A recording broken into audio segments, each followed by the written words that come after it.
I started growing grapes in Arizona, I think more out of curiosity than ever thinking that it would be a viable economic thing I wanted to do. I was looking at retiring, and I always wanted to grow grapes. And looking at the climate here was so different than in Oregon, and because of that, it was very challenging.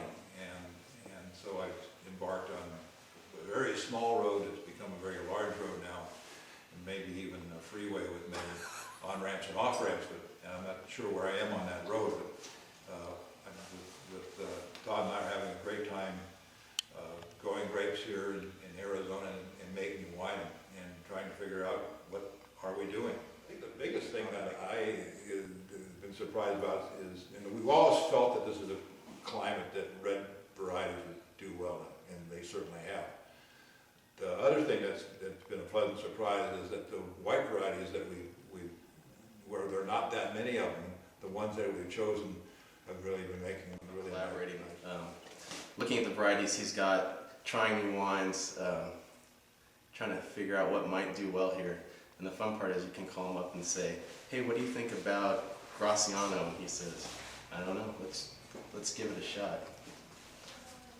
So the first harvest we got from that vineyard was 2008, and our first release from that was the a white blend, and where we took all the whites from the vineyard and blended them together, and it seems to work really well together. We've got Viognier, which has a lot of fruit, can be really rich, but can tend towards going flabby, and then we blend it with Pic Blanc, which is a new variety to Arizona, which retains a lot of acidity, and then you put the two together and you end up with something that's actually quite balanced and interesting. And now we've just released the first round of reds from that harvest, and we're finding that Tempranillo seems to be working really well, and we're really excited to see how they go. And then this year, 2009, we brought in close to 70 tons from that vineyard, so we've really kicked up production, and there's a lot of fun stuff. What we have to do in the vineyard, we still are working with viticultural issues, wind, variety selection, trellis design to handle the wind situations, trellis designs to help mitigate the effects of the intense UV radiation that we receive at these high elevations. We're 4,300 feet. Probably some of the, other than Colorado, probably some of the highest vineyards in the United States right in this area. So I think that's a challenging thing forward going. And obviously, when more and more people start planting grapes and making wine here, is where do we find the battleship Arizona finally getting launched in the wine world? That's what I'm waiting to hit the bow of that one. Seems like the varieties from Spain, from south of France, and then parts of Italy. Those seem to be the varieties that have the most potential here. And so whether it's white or red, I think the best wines from here are going to be blends, because we're looking for the right combination of grapes in the right spot that can blend together and provide some finesse and some balance and an overall delicious wine. So I think for white specifically, things that have worked well for us are Viognier has done well. Some Roussanne is tough to grow, but I think has some potential. Pic Blanc has been a nice surprise in that it lends acidity, and I think that's something we're always going to be looking for, whether it's red or white. A grape variety that can add some backbone and kind of add the structure for the wine, some stuff to add fruit, and then some stuff to add acid, and then you put them all together and you really get a sense of the place. And I think with these three wines specifically, the white from Dick's Vineyard, the Mescali is a blend of Pic Blanc, Viognier, Roussanne, Muscat, Malvasia, and Riesling, and those all seem to come together, and they become less about specific grape and more about what that vineyard tastes like as a white wine. Got a nice pineapple quality down to it, did you have the first bottle? Yeah, it's kind of like almost like a lime, a lime zest. And then with these other two wines, which are both red blends, that have a pretty significant amount of Tempranillo. Again, like from our vineyard here in Sonoyta, the El Campo. One red wine that really defines our unique spot on the planet. And so it's a blend of Mourvedre, Tempranillo, Grenache Noir, Grenache Blanc, Syrah, Petite Syrah, Petite Verdot, and Rouzon, which is quite a bit. But the idea being when they all come together, it's kind of like a band, and they perform, and it's unique to our spot.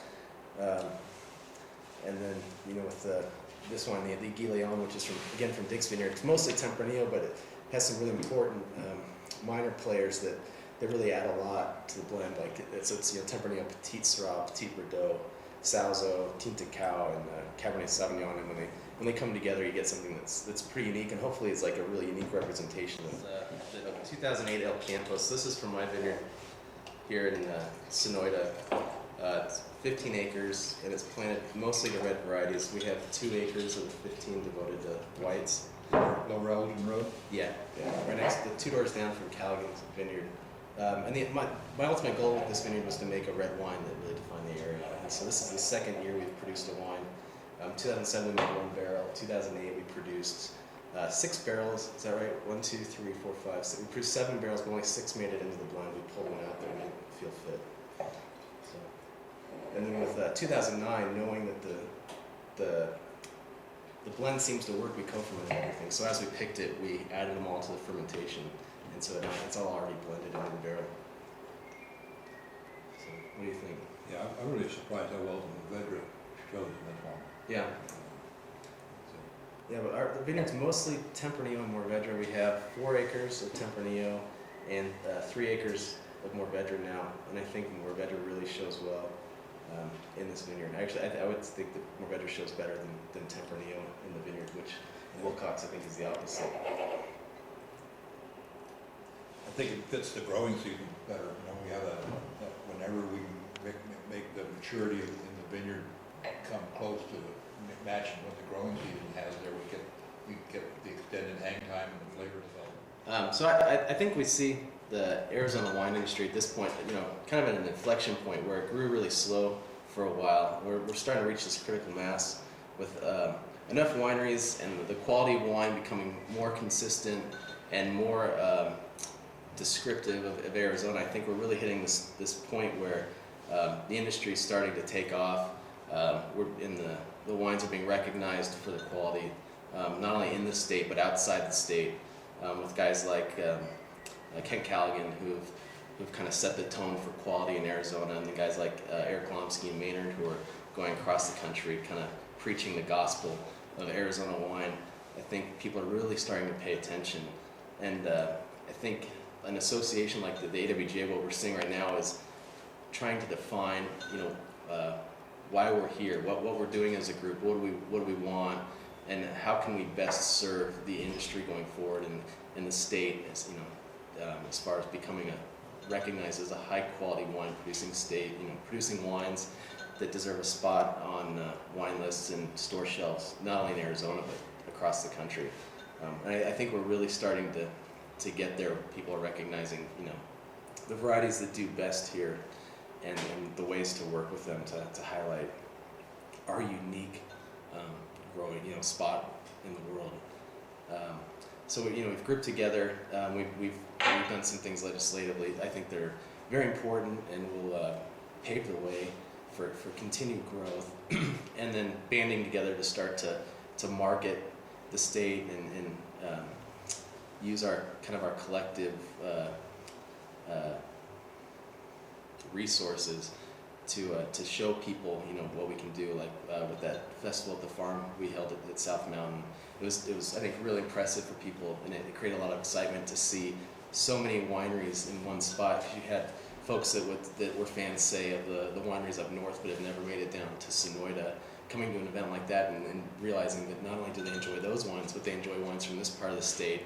And it's not just a fluke, it's not just one winery that's happened to produce some great wine. It's actually a band of wineries now producing what I think are really great wines.